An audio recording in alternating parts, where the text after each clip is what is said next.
El documental Perdidos en el Amazonas, que hace parte de la programación de la plataforma digital Max, sigue los eventos de la recordada Operación Esperanza. Luego de poco más de un año de lo ocurrido en el Amazonas, cuando 4 niños sobrevivieron a un accidente aéreo y fueron rescatados 40 días después de estar solitos en la selva, esta producción nos muestra lo que pasó durante todo ese tiempo y retrata los más de 1.250 kilómetros recorridos en esta región entre los departamentos de Caquetá y Guaviare por los 120 uniformados, 70 indígenas, helicópteros y perros de rescate que participaron en la búsqueda. Nuestra productora Diana Huérfano habló de manera virtual con la directora y guionista del film, Cristina Nieto, con Jaime Escayón, quien es el productor ejecutivo, y con el periodista colombiano José Alejandro Castaño, que formó parte del operativo de búsqueda y además aportó imágenes inéditas. Vean. Hey, 2803, el motor me volvió a fallar. Y yo los primeros días yo perdí mi hija. Perdí mi nieto, eso es lo que yo dije primero. Yo no podía pensar otra. Hola a los tres, ¿cómo están? ¿Cómo estás, Diana? Muy bien, Diana.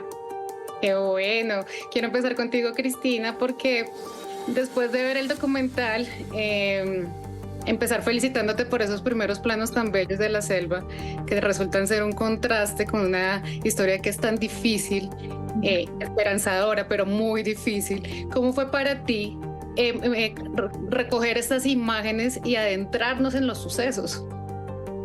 Bueno, yo además no sé si sabes, yo soy española, no soy colombiana, con lo cual para mí el Amazonas, he estado alguna vez, pero muy de pasada, me despierta muchas cosas, ¿no? Muchas emociones muy variadas, pero sobre todo me impresiona su inmensidad. Entonces, una de las apuestas que quisimos hacer a la hora de hacer el documental es retratar a través de fotos más pequeñas, ¿no? de detalles, bajar esa inmensidad de la que todos los soldados y todos los que se adentraron en la búsqueda hablaban, ¿no? Y de cómo esa misma inmensidad del Amazonas que te abruma y te hace sentir emociones como peligro, desolación, etc.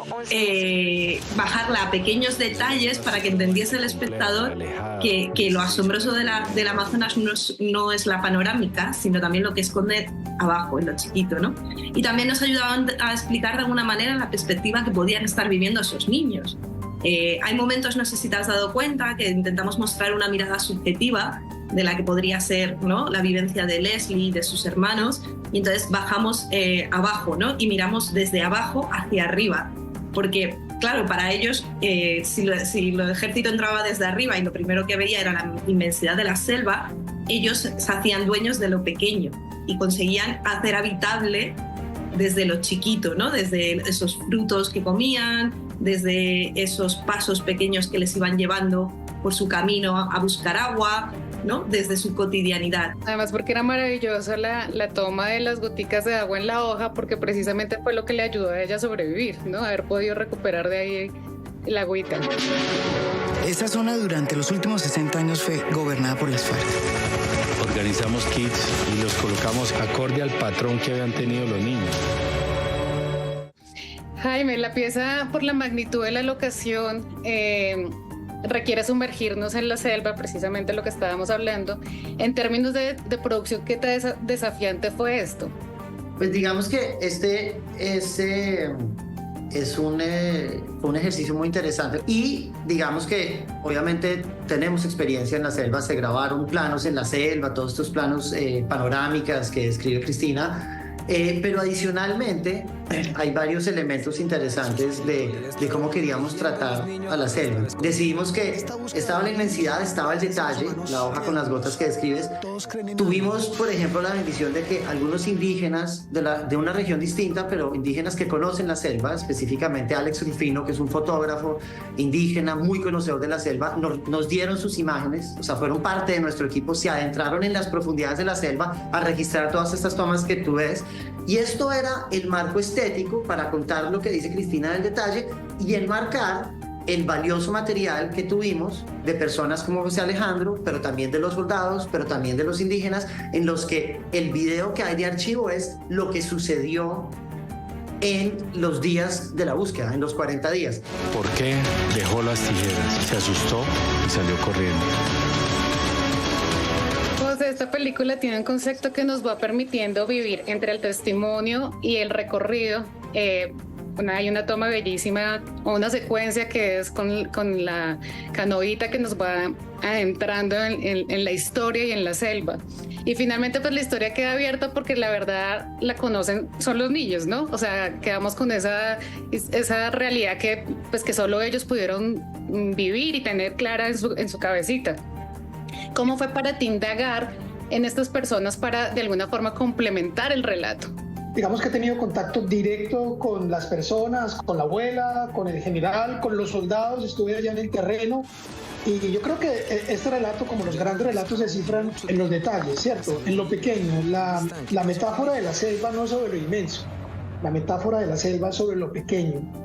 Y si te das cuenta, bueno, yo me he sentido muy identificado con el lenguaje audiovisual que plantearon los directores del documental, porque si tú ves, hay una costura muy cuidada, hay mucha filigrana, hay un cuidado, una cuidadosa forma de contarlo, ¿sí? Que tiene que ver con eso, con los detalles. A mí me encanta el hecho de que no hay un narrador, sino que quienes narran son todos los que participamos ahí, y el relato se va cosiendo, se va interponiendo, se va poniendo por capas, y al final es un todo. 2803, el motor me volvió a fallar.